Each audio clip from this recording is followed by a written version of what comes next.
आणि आता मुंबई लोकलने प्रवास करणाऱ्यांसाठी महत्त्वाची बातमी। रविवारी लोकलच्या तिन्ही मार्गांवर मेगा ब्लॉक असणार आहे। मध्य, पश्चिम आणि हार्बरवरील विविध अभियांत्रिकी आणि देखभालीची कामे पूर्ण करण्यासाठी हा मेगा ब्लॉक घेण्यात येणार आहे।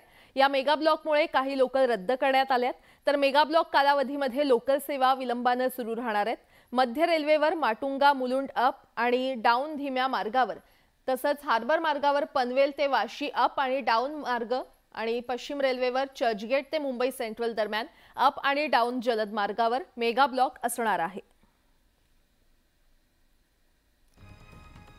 तर हा मेगा ब्लॉक कसा असेल आपण तो ग्राफिक्सच्या माध्यमातून जाणून घेऊयात। मध्य रेल्वेवर सकाळी 11:05 ते दुपारी 3:55 माटुंगा ते मुलुंड अप आणि डाऊन धीम्या मार्गावर हा ब्लॉक असेल। त्यानंतर सकाळी 10:30 ते दुपारी 3:30 पश्चिम रेल्वेवर चर्चगेट ते मुंबई सेंट्रल अप आणि डाऊन जलद मार्गावर हा मेगा ब्लॉक असेल।